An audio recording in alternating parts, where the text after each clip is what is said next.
Pillars of Eternity 1 Complete Edition Companion build for Zahua, or Zahua likes to call himself Zava. Anyways, this monk build was made to work on Pot of the Dam difficulty, and if it works on the hardest difficulty available, it will work on all other difficulties as well. Let's not waste time, let's go.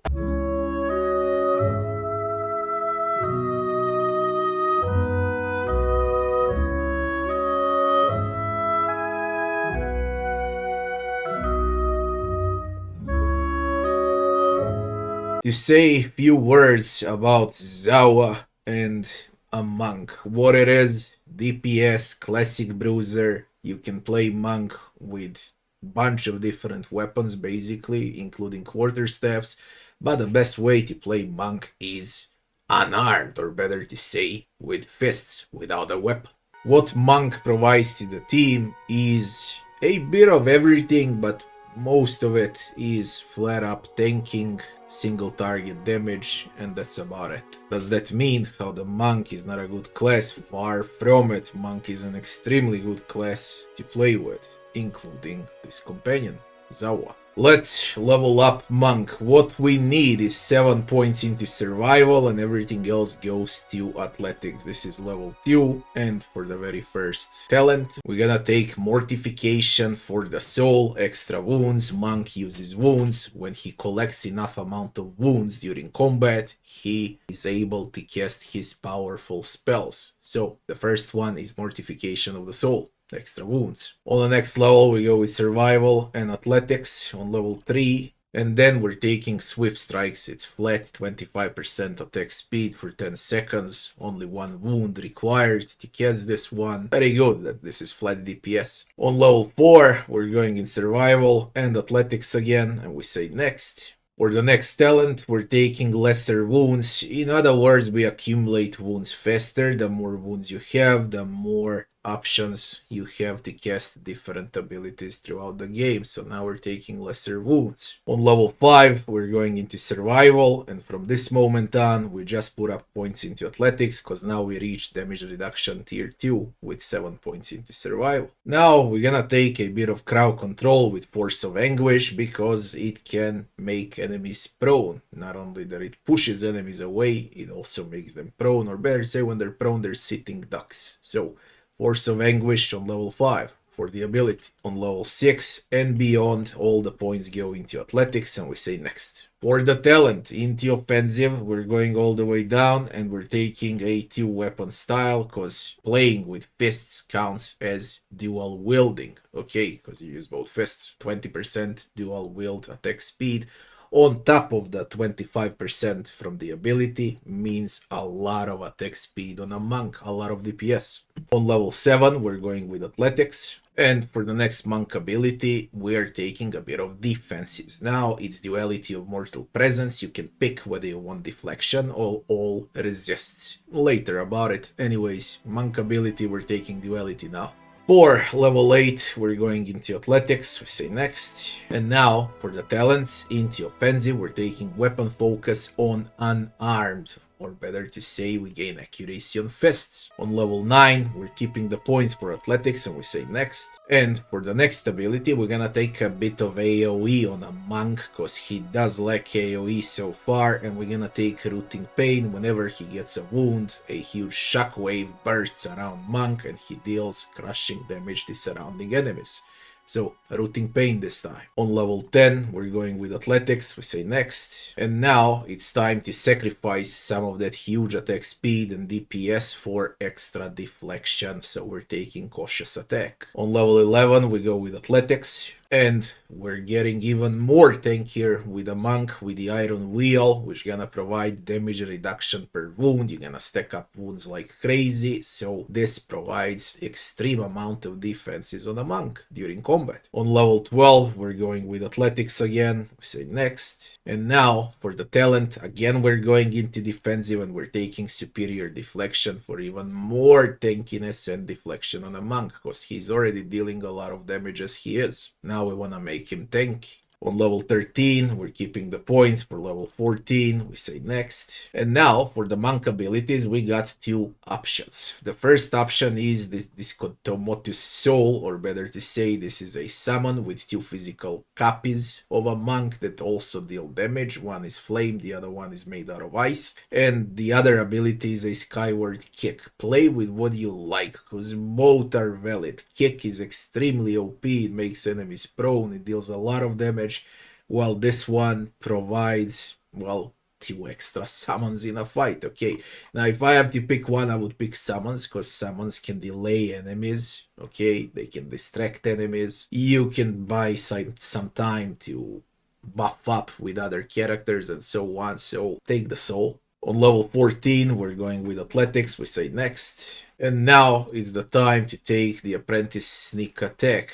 Enemies that are crowd control, you trigger up sneak attacks, you get extra melee damage on those enemies. So we're taking apprentice sneak attack. On level 15, keeping the points for level 16, we say next. And the final one that we're gonna take as the monk ability would be a resonant. Extremely OP spell, takes time to accumulate, but it can deal tremendous amount of damage after like a minute in a combat. I'll explain how it works later on. This is what we're gonna take. For the level 16 and the final level, we're getting athletics. The rest of the points, they can go a bit into mechanics, a bit into lore, a bit into stealth, and this is how we finish up leveling up Zahua with his skills. For the final talent, we're taking Bloody Slaughter. Extra damage, or better to say, chance to convert hits into crits on injured enemies, and this is how we finish leveling up Monk.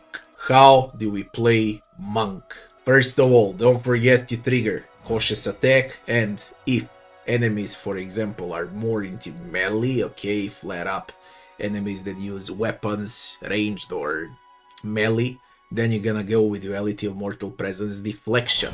If you fight against enemies like Adragans with Paralyze, or with Mushrooms, Chain, with Charm, with Dominate, with, all of those irritating effects, then you're gonna transfer to the other defenses and get Fortitude, Reflex, and Will. Depends out of what enemies you fight. I recommend having Deflection non-stop, unless you fight those disgusting crowd control enemies. So this is the very first thing that we're gonna do on Zahua. Now, how do we open up fights? Usually, this is what you wanna press immediately when the fight starts, get wounds. Because once you get wounds, you'll be able to cast all of these spells. You wanna always try to knock someone prone with a Force of Anguish, with Torment's Reach. You want to grab the free attack speed from the swift strikes, and once you have enough wounds, it's time to cast the Dichotomus Soul, or better to say extra summons. That's how simple it is with a monk. There is basically nothing to think about while you play. Once you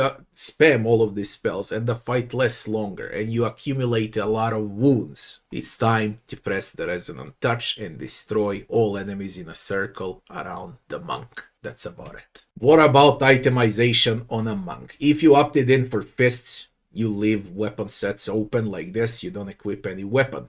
If you opted in to play monk with a weapon, the great weapon to play with is with a staff, but you'll need to switch weapon focus on a quarterstaff. The best quarterstaff on a monk by far is a greenstone staff. In a White Marsh 1, you can find this one very fast, and it's quite easy to level up as well. So this is the best staff that you can get with a lot of great abilities. Also, even when you play unarmed and you have the greenstone staff, you can upgrade the greenstone staff, and you can always transfer to it, use it for the middle shell, use it for the iron skin, okay? You can always use that and then just transfer to fists, okay?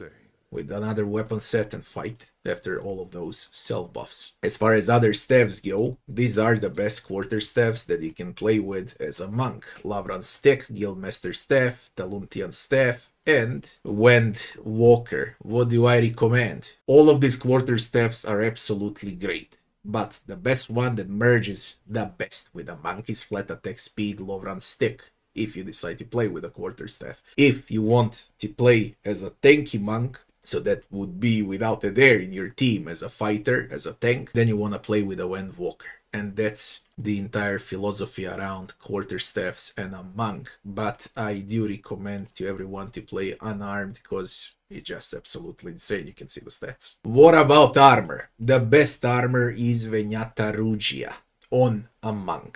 Also, valid armors on a monk are these three: Angios Gambizon, Elrin Jacket, and Raiment of Whale's Eyes. This provides mirror image, this provides eye strike, and this provides alacrity of motion. Which one is the best out of these three? If you don't have this one, Venata Rugia, the best one is this with a mirror image on a monk. Extra defenses. Now, what about a helmet? Helmet, we play with a tempered helm. For the amulet, we're going with Niden's Finger for constitution. For the gloves, we have monk gloves with raw damage per wound, because you're gonna have a lot of wounds, you're gonna deal also a lot of raw damage. For the rings, it's very simple: Fortitude, Reflex, Will, and the other one is Flare Up Deflection. For the boots, we have monk boots, unarmed damage. Okay, the best boots on a monk when you play unarmed.